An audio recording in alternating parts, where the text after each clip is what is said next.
Students kindly mobile को rotate कर लें ताकि आपको स्क्रीन सही से शो हो सके। बिस्मिल्लाहिर्रहमानिर्रहीम रब्बिश्रह ली सदरी व यस्सिर ली अमरी वहलुल उक़दतम मिन लिसानी यफ़क़हू क़ौली। अल्लाहुम्मा सल्लि अला मुहम्मदिन व आलि मुहम्मद। इस बेहतरीन दुआ के साथ अपने आज के लेक्चर का आगाज़ करते हैं। अस्सलाम वालेकुम, welcome back to MDCAT journey channel. So student, हमारी कॉन्सेप्चुअल डोज सीरीज़ जो है सेशन चल रहा है, जिसमें आपको एमडी कैट के जो है पीएमडीसी सिलेबस के अकॉर्डिंग 2025 के लेक्चर्स मैं फ़राहम करती हूँ, ठीक है, ताकि आप लोग जो है घर बैठे और free of cost MDCAT की यूट्यूब के ज़रिए पढ़ाई कर सकें, ठीक है। सो आज बायोलॉजी का हमारा जो फर्स्ट चैप्टर अभी चल रहा है, तो क्योंकि हम बहुत डीपली कॉन्सेप्चुअल जो है थोड़ा थोड़ा लेकर चल रहे हैं, ताकि वो स्टूडेंट जो कि फ्रेशर हैं और जो रिपीटर हैं, दोनों के कॉन्सेप्ट्स अच्छे से बिल्ड हो सकें। सो स्पोर्ट्स एंड मूवमेंट का हमने बोन वाला पार्ट कवर कर लिया है। मसल्स का पार्ट हम जो है अब स्टडी करें, जिसमें से मसल और उसकी कॉन्ट्रैक्शन का फर्स्ट पार्ट हमने कवर कर लिया है। आज हमने सेकेंड पार्ट को जो है डिटेल में डिस्कस करना है। सो स्टार्ट करते हैं। आज स्टूडेंट हमने मैकेनिज़्म ऑफ मसल कॉन्ट्रैक्शन पढ़ना है। अपने साथ नोटबुक लेकर बैठिएगा, और जो मैं आपको ये सारा जो मसल वाला टॉपिक है ना, ये इतना इंटरेस्टिंग और इतना जो है कॉन्सेप्चुअल है, और ये टोटली जो है डायग्राम बेस्ड है। अगर आप डायग्राम्स अच्छे से इसके बना लेते हैं ना, तो आपका ये पूरा टॉपिक बहुत अच्छे से कवर हो जाएगा। सो जैसे हमने फर्स्ट पार्ट के अंदर पूरी एक स्टोरी क्रिएट की थी मसल की, मसल होता क्या है। देखिए, फर्स्ट जो पार्ट था ना मसल का, उसके अंदर हमने सबसे पहले टाइप्स की मसल्स की, ठीक है। तो थोड़ा सा मैं आपको रिकैप दे दूँ। अगर आप लोगों ने वो लेक्चर नहीं लिया है स्टूडेंट, तो ये वाले लेक्चर लेने का आपको कोई फ़ायदा नहीं होगा। पहले अपना वो वाला लेक्चर कवर करिएगा, फिर ये वाला लेक्चर लीजिएगा, ठीक है। सो थोड़ा सा रिकैप देते हूँ। पिछले लेक्चर में हमने सबसे पहले पढ़ा था मसल की टाइप, स्मूथ, कार्डियक और स्केलेटल, ठीक है। उसके बाद हमने जो है स्केलेटल मसल को, क्योंकि हमने पढ़ना है कि हमारा स्केलेटल मसल एक कंट्रैक्ट किस तरह से करता है।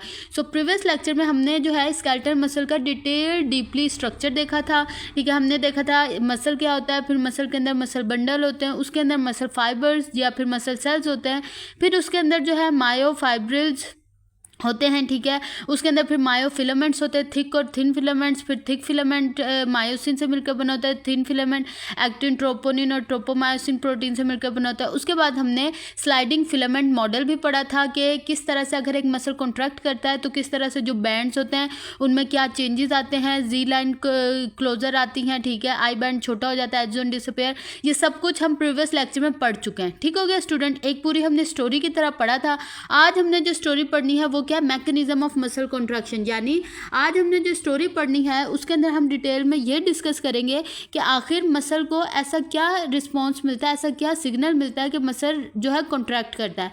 ये तो नहीं ना कि मसल खुद ब खुद उसका दिल चाहता है कॉन्ट्रैक्ट करने को तो वो कॉन्ट्रैक्ट कर जाता है, ठीक है। सो हम ये देखेंगे किस तरह से हमारे मसल तक सिग्नल पहुँचता है, फिर हमारे मसल में ऐसे क्या चेंजेस आते हैं, कैसे सिग्नल जनरेट होता है, फिर किस तरह से जो है एक्टिन की, हमने पढ़ा था प्रीवियस लेक्चर में कि एक्टिन की जो बाइंडिंग साइट्स होती हैं वो कवर होती हैं, तो किस तरह से वो जो बाइंडिंग साइट्स हैं वो ओपन होती हैं, किस तरह मायोसिन अटैच होता है एक्टिन से, और फिर किस तरह से क्रॉस ब्रिज बनते हैं, एनर्जी कहाँ से आती है। ये सब कुछ जो है स्टूडेंट आज के हमने लेक्चर में कवर करना है। आहिस्ता आहिस्ता से चलेंगे, जिस तरह प्रीवियस लेक्चर कवर किया था, बिल्कुल एक स्टोरी की तरह आपको पढ़ाऊंगी। या फ़ौरन से ही आपको जो पूरा लेक्चर होगा ना आपके फिंगर टिप्स पे हो जाएगा और एक पूरी स्टोरी की तरह आपके माइंड में बैठ जाएगा। देखिए स्टूडेंट, हमारी जो बायो है इसको पढ़ने का तरीका बहुत ही आसान है। हमारी बायो इतनी इंटरेस्टिंग है, आप इसको बिल्कुल स्टोरी की तरह पढ़ा करें तो आपको बायो बिल्कुल भी मुश्किल नहीं लगेगी, ठीक है स्टूडेंट। सो चलिए स्टार्ट करते हैं। जी स्टूडेंट, सबसे पहले हमने जो है प्रीवियस लेक्चर में पढ़ा था, एक बार आपको रिकैप करवा दूं कि सबसे पहले हमारा मसल होता है।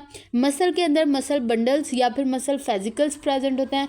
फिर उन मसल बंडल्स के अंदर जो है मसल फाइबर्स होते हैं या फिर जिन्हें मसल सेल्स भी कहा जाता है, ठीक है।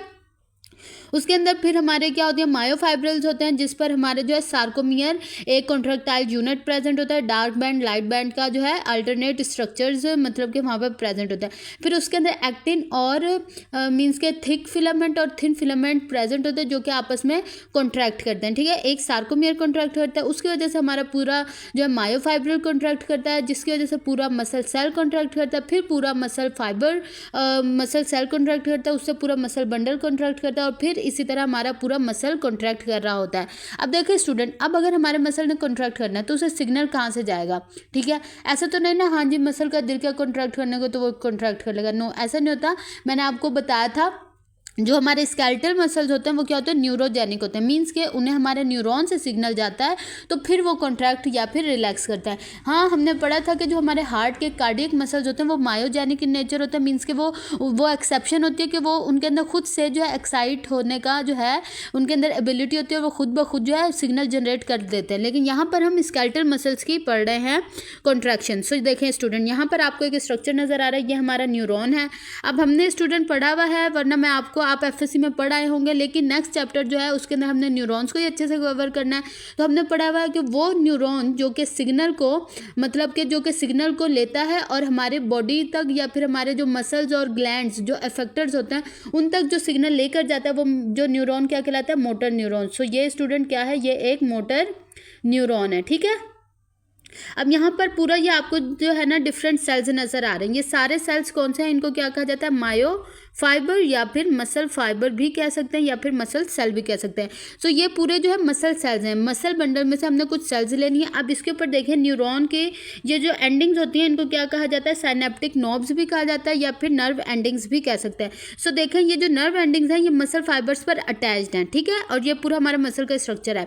सो ये मोटर न्यूरॉन, एक मोटर न्यूरॉन जो है एक वक्त में एक से ज़्यादा जो मसल के सेल्स हैं ना उनको क्या करता है, सिग्नल ट्रांसफ़र करता है। ये देखें डिफरेंट, ये वाला जो मसल का जो एक साइनेप्टिक नॉब है वो इस मसल सेल को सिग्नल प्रोवाइड कर रही है, ये वाली जो है ये इस मसल सेल को सिग्नल प्रोवाइड कर रही है, ये वाली इस मसल सेल को।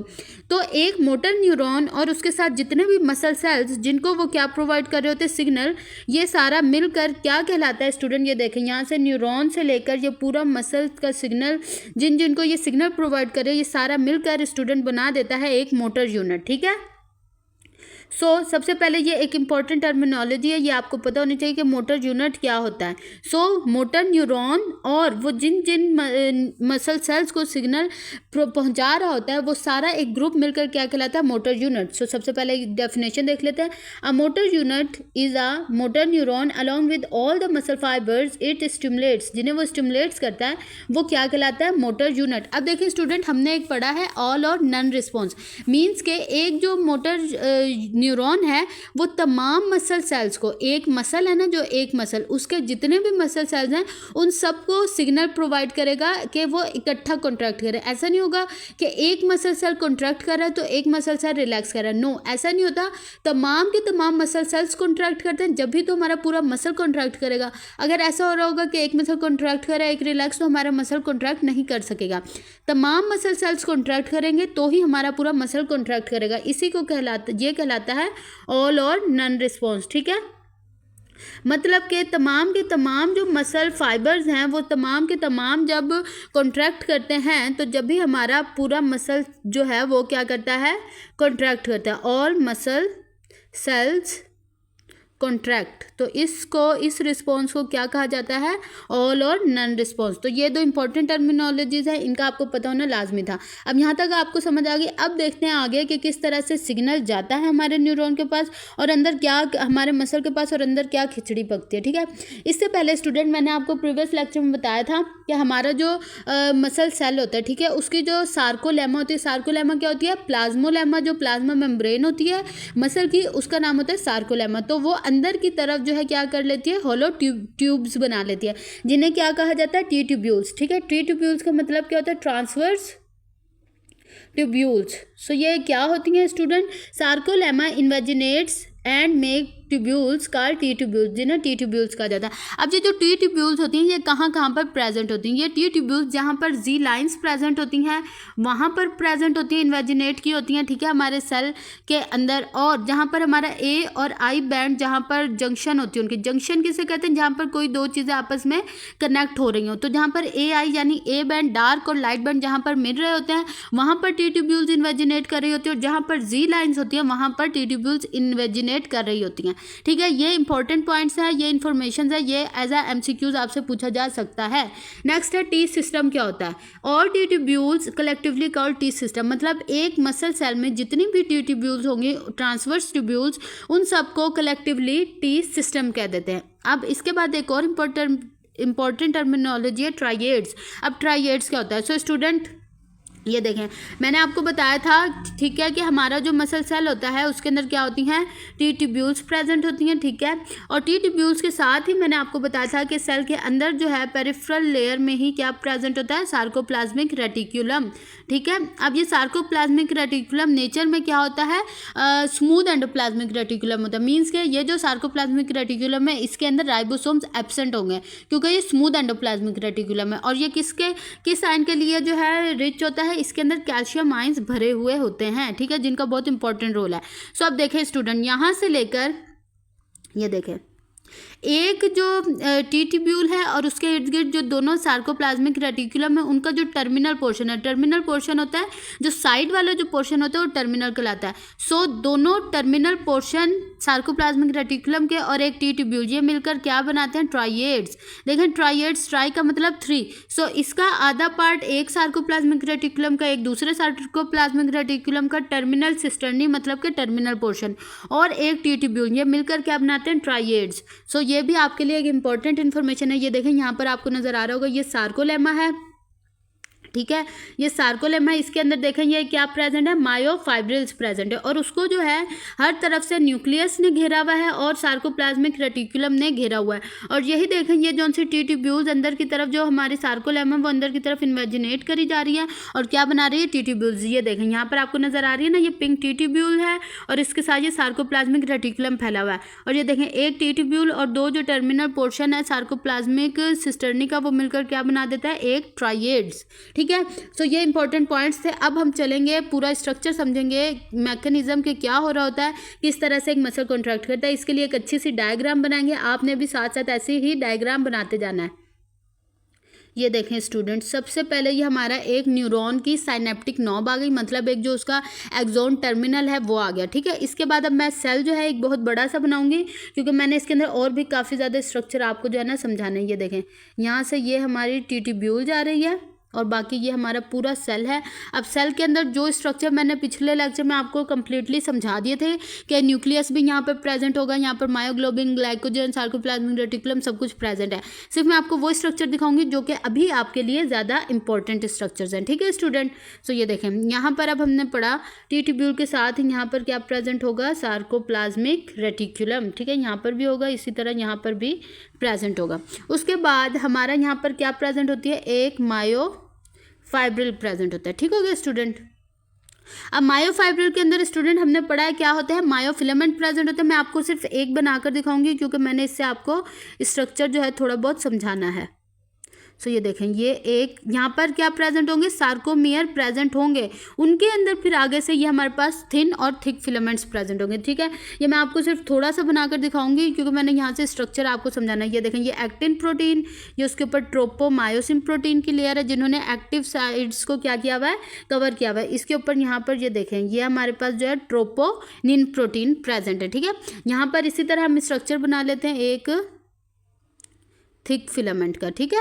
अच्छा जी, थिक फिलामेंट के अंदर स्टूडेंट मैंने आपको बताया था कि थिक फिलामेंट जो है वो पूरा एक पॉलीमर है और उसका मोनोमर क्या होता है, मीरोमाइसिन। तो स्टूडेंट पता है आपको कि 300 जो है ना मीरोमाइसिन मिलकर एक जो है थिक फिलामेंट मायोसिन फिलामेंट बना रहे होते हैं, ठीक है। ये एक मैंने आपको थिक फिलामेंट दिखा दिया और ये एक थिन फिलामेंट दिखा दिया। अब देखें कहानी क्या चलती है, ठीक है, बिल्कुल स्टोरी की तरह हमने चलना है।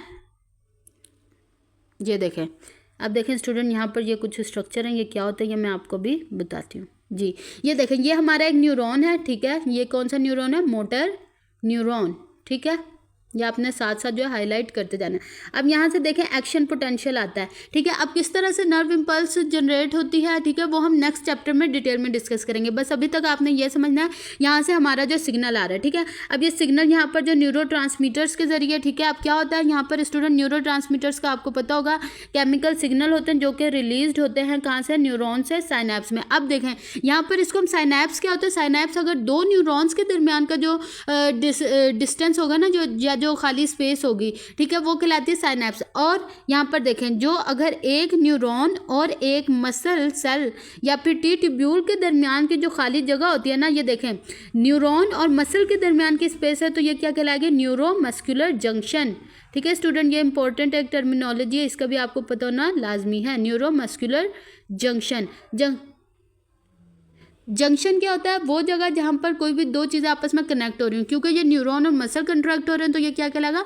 Neuro muscular junction. अब ये देखें यहाँ पर ये न्यूरो ट्रांसमीटर रिलीज हुआ है। कौन सा न्यूरो ट्रांसमीटर होता है? Acetyl choline. ठीक है, अब देखें हमारी जो मसल फाइबर है उसके ऊपर मैंने आपको बताया कि ये क्या है? ट्यूब्यूल। ठीक है, सो अब इसके ऊपर जो है इन जो है न्यूरोट्रांसमीटर्स को एक्सेप्ट करने के लिए कुछ वो रिसेप्टर्स प्रेजेंट होते हैं। ठीक है, ये न्यूरोट्रांसमीटर इन रिसेप्टर्स के साथ जुड़ते हैं। तो हमारी देखें हमने पढ़ा है कि मसल के अंदर भी एक्साइटेबिलिटी यानी कि एक्साइट होने की क्या होती है? उसके अंदर एबिलिटी होती है। ठीक है, अब देखें स्टूडेंट, हमने पढ़ा है कि हमारे मसल के अंदर हमारे जो ह्यूमन बॉडी में सिर्फ दो ही तरह के मसल हैं जो कि एक्साइट हो सकते हैं, एक न्यूरॉन्स और एक मसल्स। हमने पढ़ा था एक्साइट होने का मतलब क्या, कि जिनके अंदर सिग्नल जनरेट हो सकता है। अब सिग्नल कैसे जनरेट होता है? देखें यहाँ से क्या होता है, जैसे ही ये यहाँ पर आकर अटैच होंगे तो हमारी जो मेम्ब्रेन होगी वो सोडियम आयंस के लिए परमिएबल हो जाती है। ठीक है, और जिसकी वजह से हमारा जो मसल है उसके अंदर सिग्नल जनरेट हो जाता है। ठीक है स्टूडेंट, अब देखें अभी आपको इस चक्कर में पढ़ने की ज़रूरत नहीं है। अगर आपको नहीं पता कि किस तरह से नर्व इम्पल्स जनरेट होती है, किस तरह से सिग्नल जनरेट होता है, वो हम नेक्स्ट चैप्टर में न्यूरॉन वाले में मैं आपको डिटेल में सिखाऊंगी। अभी तक बस ये याद रखें कि जैसे ही न्यूरो ट्रांसमीटर्स आकर मसल सेल पर जो ट्यूब्यूल्स पर रिसेप्टर्स होते हैं वहाँ पर जुड़ते हैं तो हमारा जो मसल है वो एक्साइटेड हो जाता है। ठीक है, जैसे ही हमारा मसल एक्साइटेड होगा मतलब इसके अंदर नर्व इम्पल्स जनरेट हो चुकी है, सिग्नल जो है हमारे मसल सेल में पहुंच चुका है। तो क्या होगा स्टूडेंट, हमारा जो सार्कोप्लाज्मिक रेटिकुलम है, ठीक है, वो उसके अंदर कैल्शियम आयंस जो है भरे हुए होते हैं। ठीक है, हमारा जो सार्कोप्लाज्मिक रेटिकुलम है वो कैल्शियम आयंस के लिए रिच होता है। तो क्या होगा, यहाँ पर सार्कोप्लाज्मिक रेटिकुलम में कैल्शियम आयंस के लिए जो है गेट्स होंगे, वो जैसे ही सिग्नल जनरेट होगा तो गेट ओपन हो जाएगा और जो कैल्शियम आयंस होंगे वो हमारे सार्कोप्लाज्म में आकर जमा होना शुरू हो जाएंगे। ठीक है स्टूडेंट, जैसे ये हमारे सार्कोप्लाज्म में आएंगे वहाँ से फिर ये हमारे जो मायोफाइब्रिल होगा, कैल्शियम आयंस उसके अंदर जाएंगे और वहाँ पर जाकर जो हमारी ट्रोपोनिन है उसके अंदर मैंने आपको ट्रोपोनिन के 3 पार्ट जो है बताए थे कि 3 जो है उसके कॉम्प्लेक्स स्ट्रक्चर्स होते हैं। एक स्ट्रक्चर होता है जो कि एक्टिन से जुड़ा होता है, एक स्ट्रक्चर ट्रोपोमायोसिन से, और एक स्ट्रक्चर होता है जिसके साथ कैल्शियम आयन में बाइंड होना होता है। सो कैल्शियम आयन क्या करेगा, इसके साथ आकर बाइंड हो जाएगा। जैसे ही कैल्शियम आयन आकर हमारी ट्रोपोनिन के साथ बाइंड होता है तो वो क्या करते हैं, रिप्लेस होती है। जो ट्रोपोनिन है वो कॉन्ट्रैक्ट होती है, जिसकी वजह से जो ट्रोपोमायोसिन है वो रिप्लेस हो जाती है एक्टिन की एक्टिव साइट से। ठीक है, बाइंडिंग साइट से। और जैसे ये रिप्लेस होगी तो यहाँ पर जो बाइंडिंग साइट्स होंगी ना एक्टिन की, वो क्या हो जाएंगी, मतलब कि ओपन हो जाएंगी, मतलब खुल जाएंगी। उस पर जो ट्रोपोमायोसिन ने कवर चढ़ाया हुआ था वो उतर जाएगा तो वो अनरैप हो जाएंगी।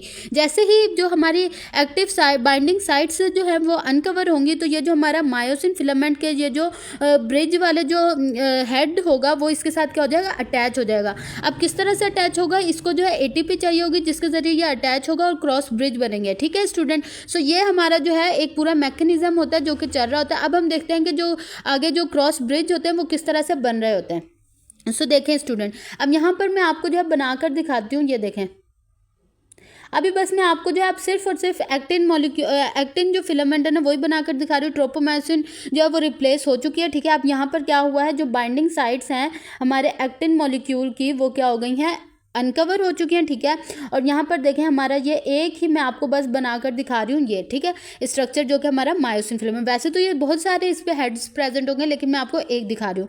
अब देखें क्या होगा स्टूडेंट, जैसे ही हमारा जो एटीपी, अब देखें अभी ये मायोसिन के पास एनर्जी नहीं है तो क्या होगा, इसके साथ जो है ना एटीपी आकर जुड़ता है और एटीपी जो है ना हाइड्रोलाइज फॉर्म में होता है। हाइड्रोलाइज फॉर्म का मतलब क्या है, एडीपी और एक इनऑर्गेनिक फॉस्फेटाइन इस फॉर्म में जो है ना हाइड्रोलाइज्ड हुआ, मतलब एटीपी टूटकर एडीपी और फॉस्फेटाइन में कन्वर्ट हुई है। लेकिन ये हमारे मायोसिन पर मैंने आपको बताया था ना एक साइट होती है जहाँ पर एटीपेज एक्टिविटी हो रही होती है, मतलब एटीपी मॉलिक्यूल टूटता है तो वहाँ पर ये अटैच होते हैं, जिसकी वजह से हमारा जो मायोसिन फिलामेंट होता है ना उसके पास क्या आ जाती है, एनर्जी। और क्या होता है स्टूडेंट, नेक्स्ट स्टेप में क्या होता है, ये जो होता है ना इसके साथ क्या करते हैं, बाइंड कर जाते हैं। ये देखें यहाँ पर जैसे कि ये होगा ना इस तरीके से, यहाँ पर ये हमारा जो मायोसिन का है ना वो इसके साथ क्या कर जाएगा, अटैच हो जाएगा। ठीक है, और यहाँ पर लेकिन अभी इसके साथ एडीपी और जो है फॉस्फेटाइन वो जुड़े हुए होंगे लेकिन हाइड्रोलाइज्ड फॉर्म में, ठीक है। अब नेक्स्ट स्टेप में स्टूडेंट क्या होता है, अब इसने इसको अटैच तो कर लिया लेकिन अब इसने इसको आगे की तरफ खींचना भी है, ठीक है, क्योंकि कॉन्ट्रैक्ट करवाना है ना। एक्टिन को इसने सार्कोमियर के दरमियान सेंटर में लाना है। तो क्या होता है स्टूडेंट, सेंटर में लाने के लिए क्या होता है, ये जो एडीपी और पाई बॉन्ड है ना, ये यहाँ से टूटते हैं और वो एनर्जी जो एनर्जी होती है ना, वो क्या करती है, इसको एक्टिन मॉलिक्यूल को आगे की तरफ खींचती है, ठीक है। रुके मैं यहाँ पर आपको बनाकर दिखाती हूँ, ये देखें। अब ये यूँ करके फोल्ड होता है और इसको आगे की तरफ खींचता है, ठीक है, मॉलिक्यूल को। और एडीपी और यहाँ पर जो पाई जो इनऑर्गेनिक फॉस्फेट है वो क्या हो जाते हैं, डीअटैच हो जाते हैं। सो इस वाले जो यहाँ पर क्या हो, यहाँ पर क्रॉस ब्रिज फॉर्म्ड हुए हैं, ठीक है, यहाँ पर क्या होता है, क्रॉस ब्रिज बनते हैं। अब यहाँ पर जब इसने इसको आगे की तरफ खींचा है तो इस वाले जहाँ पर एडीपी और फॉस्फेट इनऑर्गेनिक फॉस्फेट अलग हो गए, इसको कहा जाता है पावर स्ट्रोक फेज, ठीक है। अब इसने इसको आगे खींच दिया, अब इसने यहाँ से डीअटैच भी होना है, ठीक है, एक्टिन से। अब जब भी डीअटैच होने के लिए जो है ना, इसको एक और एटीपी चाहिए होगी। अगर एटीपी प्रेजेंट होगा तो जब भी मायोसिन जो है एक्टिन से डीअटैच हो सकेगा। तो यहाँ पर क्या होता है स्टूडेंट, एक और एटीपी का मॉलिक्यूल आकर इसके साथ अटैच होता है, जुड़ता है और इस एनर्जी को यूज़ करते हो यहाँ पर जो क्रॉस ब्रिज हैं वो दोबारा से क्या हो जाते हैं, डीअटैच हो जाते हैं। यहाँ पर देखें क्रॉस ब्रिज क्या हो जाते हैं स्टूडेंट, डीअटैच हो जाते हैं। तो डीअटैच हो जाते हैं और फिर दोबारा से जो है एटीपी और पाई फॉस्फेट इनऑर्गेनिक फॉस्फेट की फॉर्म में जो है एटीपी कन्वर्ट हो जाती है और उसी एनर्जी को यूज़ करते हुए क्रॉस ब्रिज जो है वो ब्रेक डाउन होते हैं। तो इस तरह से ये पूरा साइकिल चलता रहता है, ठीक है। ये मैं आगे आपको एक और डायग्राम के जरिए सिखाती हूँ। ये देखें स्टूडेंट, जैसा कि मैंने आपको बना के दिखाया था, ये देखें फर्स्ट फेज में क्या होता है, मायोसिन हेड ने उसके साथ एक्टिन के साथ जुड़ा है, ठीक है। किस तरह से एडीपी और जो है फॉस्फेट इनऑर्गेनिक फॉस्फेट वो क्या है, हाइड्रोलाइज्ड फॉर्म में, ठीक है। तो यहाँ पर क्या हुआ, क्रॉस ब्रिज फॉर्म्ड हुआ है। अब देखें आप पावर स्ट्रोक, इसने इसको अपनी तरफ आगे सेंटर की तरफ खींचना है, ठीक है, स्लाइड करवाना है। तो उसके लिए क्या होगा कि एडीपी और इनऑर्गेनिक फॉस्फेट वो रिलीज होंगे और इसको क्या कहा जाता है, पावर स्ट्रोक, यानी यहाँ पर एनर्जी लग जाती है, ठीक है, सारी एनर्जी यूज हो जाती है। अब देखें अब क्या होगा, अब इसके जो हेड है इसको डीअटैच करना मीन्स के क्रॉस ब्रिज को तुड़वाना है। तो उसके लिए एक और न्यू एटीपी का मॉलिक्यूल चाहिए होगा, वो यूज़ होगा और क्या होगा, जो मायोसिन का हेड है वो डीअटैच हो जाएगा किससे, एक्टिन से। अब यहाँ पर जो एटीपी है वो दोबारा से हाइड्रोलाइज्ड हो जाएगी और फिर जो है इसके अंदर ये एनर्जी आ जाएगी कि ये दोबारा से जो है क्या हो, एक्टिन मॉलिक्यूल्स के साथ अटैच हो जाए, ठीक है। सो इस तरह से ये जो पूरी जो है साइकिल चलती है एक्टिन मायोसिन की क्रॉस ब्रिज बनने की। अब स्टूडेंट हमने पढ़ा था कि अगर जब हमने एक टर्मिनोलॉजी पढ़ी थी स्टूडेंट, रिगर मॉर्टिस, ठीक है। अब रिगर मॉर्टिस क्या होता है कि जब जो है डेथ हो जाती है किसी भी, होता है कि एटीपी जो है वो ख़त्म हो जाती है, एटीपी की कंसंट्रेशन लो हो जाती है और बिल्कुल ही ख़त्म हो जाती है। क्योंकि एटीपी ख़त्म हो जाती है इस वजह से जो क्रॉस ब्रिज बने होते हैं वो आपस में डिटैच नहीं हो सकते, क्योंकि हमें पता है कि अगर हमने मायोसिन हेड को क्रॉस ब्रिज को डिटैच करवाना है तो क्या होना है, एटीपी चाहिए होगी। तो एटीपी ख़त्म हो जाती है जिस वजह से जो क्रॉस ब्रिज हैं वो टूटते नहीं है। इस वजह से जो बॉडी कॉन्ट्रैक्शन की हालत में होती है वो कॉन्ट्रैक्ट ही रहती है और इस तरह से जो पूरी बॉडी है वो क्या हो जाती है, कॉन्ट्रैक्ट हो जाती है। सो इस ही कंडीशन को क्या कहा जाता है, rigor mortis. Flow chart show कर रही हूँ पीछे, जो हमने पूरा मैकेनिज्म पढ़ा है कि किस तरह से मसल कॉन्ट्रैक्ट करते हैं उसका देखें। सबसे पहले क्या होता है, मोटर न्यूरॉन सिग्नल सेंड करेगा मसल फाइबर को, कहाँ पर, न्यूरोमस्कुलर जंक्शन पर, ठीक है। फिर क्या होगा, सिग्नल जो वो जनरेट हो जाएगा मसल फाइबर में, किस तरह से, सोडियम आयंस की एंट्री की वजह से, ठीक है। जिसकी वजह से क्या होगा, हमारा जो सार्कोप्लाज्मिक रेटिकुलम होगा वो जो है क्या होगा, उसके जो कैल्शियम गेट्स होंगे वो ओपन होंगे, जिस वजह से जो कैल्शियम आयंस है वो रिलीज होगा और फिर वो कैल्शियम आयन सार्कोप्लाज्म से जाएगा हमारे मायोफाइब्रिल में और उसके अंदर कैल्शियम आयन जो है टीपीसी यानी कि जो ट्रोपोनिन का जो कैल्शियम बाइंडिंग जो सब यूनिट होगा उसके साथ जाकर ज्वाइन होगा और क्या करेगा, ट्रोपोमायोसिन को एक्टिन की बाइंडिंग साइट से हटा देगा, ठीक है। और फिर क्या होगा कि जो मायोसिन के हेड होंगे वो क्रॉस ब्रिज बना लेंगे किसके साथ, एक्टिन की बाइंडिंग साइट्स के साथ। तो इस तरह से क्या होगा, पूरा मसल एक कॉन्ट्रैक्ट करता है, ठीक है स्टूडेंट। आई होप आपको यहाँ तक जो अच्छे से समझ आ गई होगी। हमारा जो है मसल कॉन्ट्रैक्शन का मैकेनिज्म कंप्लीट होता है। अब हम इसकी जो है एक 3D एनिमेशन देखते हैं और उससे देखते हैं कि किस तरह से मैकेनिज्म एक्चुअली वर्क कर रहा होता है। सो ये देखें स्टूडेंट्स, ये स्केलेटल मसल बंडल के अंदर मसल फाइबर और ये देखें न्यूरॉन एक्सोन टर्मिनल किस तरह से जंक्शन बना रहा है, न्यूरोमस्कुलर जंक्शन, यहाँ पर सिग्नल आ रहा है। अब देखें जैसे ही सिग्नल आया सार्कोप्लाज्मिक रेटिकुलम के पास, ठीक है, अंदर सार्कोप्लाज्मिक रेटिकुलम है और ये देखें साइनेप्टिक नॉब में से किस तरह से जो है देखें न्यूरोट्रांसमीटर रिलीज होकर रिसेप्टर पर जुड़ते हैं और जैसे ही सिग्नल जनरेट हुआ मसल्स के अंदर तो क्या हुआ, टी ट्यूब्यूल से सिग्नल अंदर आएगा और यहाँ पर जो हमारा जो सार्कोप्लाज्मिक रेटिकुलम है उससे कैल्शियम रिलीज होना स्टार्ट हो जाएंगे सार्कोप्लाज्म में। अब यहाँ पर देखें ट्रोपोनिन, एक्टिन और ट्रोपोमायोसिन है, ठीक है, ये अब कैल्शियम बाइंड करेगा ट्रोपोनिन के टीपीसी यानी कि कैल्शियम बाइंडिंग सब यूनिट से और देखें बाइंडिंग साइट्स जो हैं ट्रोपोमायोसिन रिप्लेस हुई और बाइंडिंग साइट्स ओपन हो गई, मायोसिन अब उसके साथ क्रॉस ब्रिज बना लेंगे, ठीक है स्टूडेंट, ये देखें और किस तरह से उसे क्रॉस ब्रिज बनाकर खींच रहे हैं। अब यहाँ पर होगा क्या, देखिए स्टूडेंट, ये जो क्रॉस ब्रिज बन रहे हैं तो एटीपी जो है वो क्या होगी, हाइड्रोलाइज होगी एडीपी और इनऑर्गेनिक फॉस्फेट में, आपको नज़र आ रहा होगा, और ये देखें उसके अंदर इतनी एनर्जी आ जाएगी कि वो बाइंडिंग साइट्स के साथ बाइंड कर ले। अब देखें ये पावर स्ट्रोक हुआ, इसने आगे की तरफ खींचा, कैसे, यहाँ पर से जो एडीपी होगा और जो इनऑर्गेनिक फॉस्फेट होगा वो क्या होगा, रिलीज हो जाएगा इस जगह से जब भी पावर स्ट्रोक मिला है। अब ये क्रॉस ब्रिज बन चुका है, अब एक और एटीपी आएगा और क्रॉस ब्रिज टूट जाएगा, दोबारा से हाइड्रोलाइज्ड हो जाएगा और दोबारा से इस तरह से क्रॉस ब्रिज बनते और टूटते रहेंगे, इस तरह से ये साइकिल चलता रहता है। अब ये देखें इस तरह से जो है एक्टिन को जो थिक फिलामेंट खींचता है और सार्कोमेयर कॉन्ट्रैक्ट करता है, जिस वजह से पूरा हमारा जो सेल है मसल सेल वो क्या करता है, कॉन्ट्रैक्ट करता है, जिस वजह से पूरा मसल बंडल और फिर पूरा मसल जो है इंसान का। अब नेक्स्ट हम चलते हैं कि हमने जो पढ़ा कि एनर्जी चाहिए होती है, ठीक है, मसल की कॉन्ट्रैक्शन के लिए। अब वो एनर्जी कहाँ से आती है, तो हमने पढ़ा कि मसल कॉन्ट्रैक्शन के लिए जो एनर्जी है वो कहाँ से आती है, एटीपी से। मीन्स के हमारी मसल कॉन्ट्रैक्शन में एक तो कैल्शियम आयंस का बहुत इंपॉर्टेंट रोल है, दूसरा एटीपी का भी बहुत ज़्यादा इंपॉर्टेंट रोल है, ठीक है। सो अब ये एटीपी हमें कहाँ से हमारे मसल को मिल सकती है। सबसे पहला और जो मेजर सोर्स है वो है एरोबिक रेस्पिरेशन, ठीक है। जब हम एरोबिक रेस्पिरेशन वाला चैप्टर पढ़ेंगे, रेस्पिरेशन वाला, तो उसमें हम पढ़ेंगे कि एरोबिक रेस्पिरेशन से तकरीबन 36 एटीपीज जो हैं वो फॉर्म्ड होती हैं, ठीक है। तो वहाँ से जो है हमारे मसल को एटीपी मिलती है और एटीपी ये जो एरोबिक रेस्पिरेशन वगैरह ये कहाँ पर अकर हो रही है, माइटोकॉन्ड्रिया में। तो हमने पढ़ा कि हमारे मसल फाइबर्स के अंदर क्या होता है, माइटोकॉन्ड्रिया प्रेजेंट होते हैं, तो वहाँ से ही एटीपी मिल रही होती है। अब देखें इसके अलावा अगर यहाँ से भी अगर हम कोई ऑक्सीजन रिच वाली कोई काम कर रहे हैं ना, ठीक है, मतलब कि जहाँ पर हमें ज़्यादा एनर्जी चाहिए होगी, तो उसके लिए एक दूसरा सोर्स भी होता है हमारे मसल्स में, कैरेटिन फॉस्फेट एक प्रोटीन होती है, ठीक है। ये क्या करती है, ये अपने साथ एडीपी को जोड़ती है और क्या बना देती है, एटीपी, ठीक है।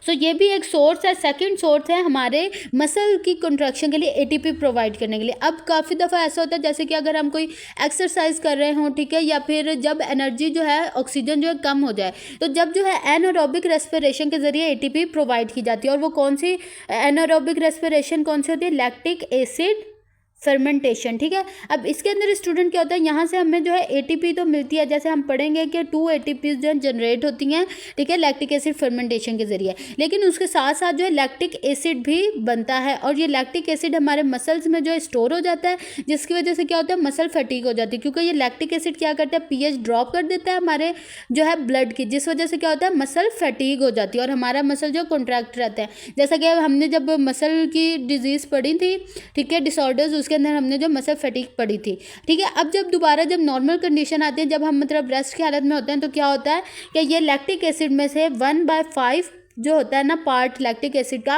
वो एरोबिकली जो है क्या होता है, एनर्जी रिलीज करता है और वो एनर्जी फिर यूज होती है 4/5 जो लैक्टिक एसिड होता है उसको ग्लूकोज में कन्वर्ट करने के लिए। सो ये एक इंपॉर्टेंट पॉइंट्स है जो कि आपको एमसीक्यूज में पूछे जा सकते हैं। अब इसके बाद स्टूडेंट एक और इम्पॉर्टेंट पॉइंट हमने करना है, ये देखें यहाँ पर मसल का एक स्ट्रक्चर मैं बनाती हूँ, उसके ज़रिए से मैं आपको वो पॉइंट एक्सप्लेन करती हूँ, ठीक है। ये देखें स्टूडेंट, ये हमने पढ़ा था, ये हमारा एक समझें कोई भी मसल है, समझें आप बाइसेप आपका एक मसल है, ठीक है। सो देखें स्टूडेंट, इसको अच्छा सा कलर कर लेते हैं। अब अगर हम एक्सटर्नल स्ट्रक्चर देखें ना अपने मसल का, तो हमारे मसल को जो है ना 3 पार्ट्स में डिवाइड किया जाता है, ठीक है। अब वो कौन कौन से पार्ट्स हैं वो मैं आपको बताती हूँ। ये देखें स्टूडेंट, ये हमारा एक मसल हो गया। अब इस मसल के जो है ना 3 पार्ट्स होते हैं, एक पार्ट होता है ओरिजिन और एंड वाला पार्ट होता है इंसर्शन, ठीक है। और ये जो बीच वाला जो बहुत मोटा सा पार्ट होता है इसको कहा जाता है बेली, ठीक है स्टूडेंट। अब ओरिजिन क्या होता है? ओरिजिन मसल का वो पार्ट है जो कि इमूवेबल बोन के साथ अटैच होता है। इमूवेबल बोन का मतलब यहाँ पर क्या है, यानी वो बोन जिसने कॉन्ट्रैक्शन के दौरान जो कि फिक्स्ड रहती है, यानी कि वो पॉइंट जो कि फिक्स्ड रहता है मसल का, जो कि फिक्स्ड बोन के साथ अटैच होता है, यानी जिसने मूवमेंट नहीं करनी, वो कहलाता है ओरिजिन। इंसर्शन क्या कौन सा पॉइंट होता है? यानी वो पॉइंट जो कि मूव करता है और बोन को अपनी तरफ जो मतलब बोन को मूव करवाता है। जैसे अगर हम जो है अपने बाइसेप और ट्राइसेप को मूव करवाएं अपने आर्म को, तो हमारी जो हमारी जो ह्यूमरस बोन होगी वो क्या रहती है? फिक्स्ड रहती है। तो ह्यूमरस के साथ जो पॉइंट अटैच होगा, जो मसल का पार्ट अटैच होगा, वो कहलाएगा ओरिजिन, क्योंकि ये जो पार्ट है वो क्या रहेगा? फिक्स्ड। और इंसर्शन वो वाला पार्ट होगा जो कि हमारे रेडियस और अल्ना के साथ अटैच होगा, ताकि वो हमारे रेडियस और अल्ना को क्या करवाएगा? मूव करवाएगा। तो हमारे जो एल्बो है वो अप और डाउन मूव करेगा, ठीक है स्टूडेंट। ये सिंपल सा पॉइंट था, आई होप आपको समझ आ गई होगी। अब कुछ और छोटे छोटे से पॉइंट्स है वो हम करेंगे, उसके बाद हमारा लेक्चर क्या हो जाएगा? एंड हो जाएगा, ठीक है स्टूडेंट। सो देखें, स्केलेटल मसल्स एंटागोनेस्टिक होते हैं, ठीक है। अब क्या होता है कि हमने पढ़ा कि हमारी बॉडी में तकरीबन 650 मसल्स होते हैं, ठीक है, जिसमें से ज़्यादातर मसल्स जो है पेयर्स की फॉर्म में एक्ट कर रहे होते हैं। जैसे अगर आप अपने आर्म की एग्जांपल ले लें तो बाइसेप और ट्राइसेप ये मिलकर पेयर की फॉर्म में एक्ट कर रहे होते हैं, तो आपका जो है मसल कॉन्ट्रैक्ट और आपका जो ये जो एल्बो है, एल्बो जॉइंट, वो मूव कर रहा होता है अप और डाउन, ठीक है।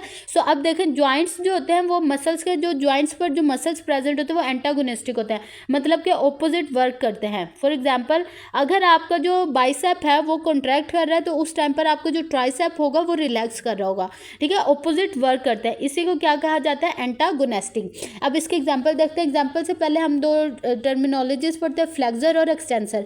अब फ्लेक्सर वो मसल्स होते हैं जो कि जॉइंट को बेंड करवाते हैं, ठीक है, यानी कि वो जॉइंट जो कि यानी कि वो मसल्स जो कि कॉन्ट्रैक्ट करते हैं और हमारे जॉइंट को बेंड करवाते हैं, वो कहलाते हैं फ्लेक्सर। फॉर एग्जाम्पल, अगर आप अपना आर्म स्ट्रेट करें तो देखें, जब आप आर्म को कॉन्ट्रैक्ट करेंगे, बेंड करेंगे, तो आपका जो बाइसेप होगा ना, ऊपर वाला जो मसल होगा आर्म का, वो क्या कर रहा होगा? कॉन्ट्रैक्ट कर रहा होगा, जिसकी वजह से आपकी जो ज्वाइंट है वो मूव करेगा, मतलब आपकी जो एल्बो ज्वाइंट है वो क्या कर रही होगी? मूव। तो इसलिए वो कौन से ज्वाइंट्स होंगे? फ्लेक्सर। और एक्सटेंसर का मतलब क्या? जो एक्सटेंशन करवाएंगे, मतलब फैलाएंगे या फिर स्ट्रेटन करेंगे, ठीक है। तो वो मसल जो कि रिलैक्स और स्ट्रेटन करते हैं ज्वाइंट को, वो क्या कहलाता है? एक्सटेंसर। फॉर एग्जाम्पल, जो ट्राइसेप होंगे वो क्या करेंगे? आपका जो आर्म है या आपका जो ज्वाइंट है उसको स्ट्रेट करवाएंगे, तो इसलिए वो मसल्स क्या कहलाएंगे? एक्सटेंसर। अब इसके यहाँ पर एग्जाम्पल देखते हैं। देखें, हमारे जो बाइसेप और ट्राइसेप है ना, तो हमारे बाइसेप में 3 मसल्स होते हैं, ठीक है, जो कि किसका काम करेंगे? फ्लेक्सर का, क्योंकि इनका काम क्या है? ये आपस में ये कॉन्ट्रैक्ट करके हमारे नी ज्वाइंट को बेंड करवाएंगे, ठीक है। एक होता है बाइसेप ब्रैकी, ठीक है। अब इसका देखिए, ओरिजिन जो है वो हमारे स्कैप्यूला से अटैच होगा क्योंकि वो फिक्स्ड होगा, और जो इसका जो इंसर्शन होगा, ये भी इंपॉर्टेंट एमसीक्यू आपसे पूछा जा सकता है। ओरिजिन इसका बताएं किससे अटैच होगा? ये देखें, यहाँ पर आपको नजर आ रहा है ना, ये देखेंगे, आपको नजर आ रहा होगा ओरिजिन कहाँ पर है? स्कैपुलर से अटैच है। और जो इसका इंसर्शन होगा, ये देखें यहाँ पर जो इंसर्शन है वो हमारे रेडियस ये देखें, ये इंसर्शन हमारे रेडियस के साथ अटैच होगा, ठीक है स्टूडेंट। सो यहाँ पर देखें बाइसेप ब्रैकी होती है, ठीक है। इसके अलावा 2 और भी मसल्स होते हैं जो यहाँ डायग्राम में इतना अच्छे से आपको नज़र नहीं आ रहे, ठीक है। वो कौन कौन से होते हैं? वो होते हैं ब्रैकियलस, ठीक है, ब्रैकियलस। और इसके अलावा क्या होता है? ब्रैकियो रेडिलस, ठीक है।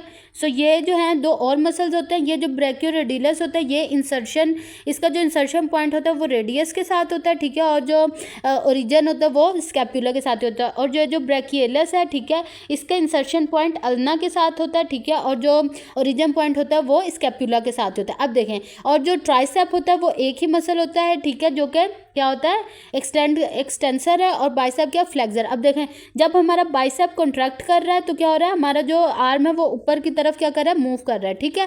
और देखें, और हमारा ट्राइसेप उस वक्त में क्या कर रहा है? रिलैक्स। तो ये क्या हो गया? एंटागोनिस्टिक वर्क कर रहे हैं ना, लेकिन काम क्या करवा रहे हैं? दोनों ही हमारा जो आर्म है उसको बेंड करवा रहे हैं। अब यहाँ पर देखें, जब हम अपने आर्म को स्ट्रेट कर रहे हैं तो क्या हो रहा है? बाइसेप रिलैक्स कर रहा है, और हमारा जो ट्राइसेप है वो क्या कर रहा है? कॉन्ट्रैक्ट। तो ये भी क्या हो गया? एंटागोनिस्टिक। तो इस तरह से एंटागोनिस्टिक वे में हमारे जो मसल्स हैं वो काम कर रहे होते हैं। इसी तरह आपका जो ये जो नी जॉइंट है उसके अंदर भी आपके जो मसल्स हैं वो भी ऐसे ही फंक्शन कर रहे होते हैं। जो हैमस्ट्रिंग मसल्स होते हैं, ठीक है, वो क्या होते हैं, फ्लेक्सर होते हैं, ठीक है। अब उसके अंदर आपके जो मसल्स होंगे बाइसेप फेमोरिस, ठीक है, वो आपके क्या होंगे, फ्लेक्सर। और इसी तरह से जो ट्राइसेप फेमोरिस होंगे वो आपके क्या होंगे, फ्लेक्सर मसल्स होंगे आपके नी जॉइंट्स के। तो इसी तरह वो भी ऐसे ही फंक्शन करते हैं एंटागोनिस्टिक वे में।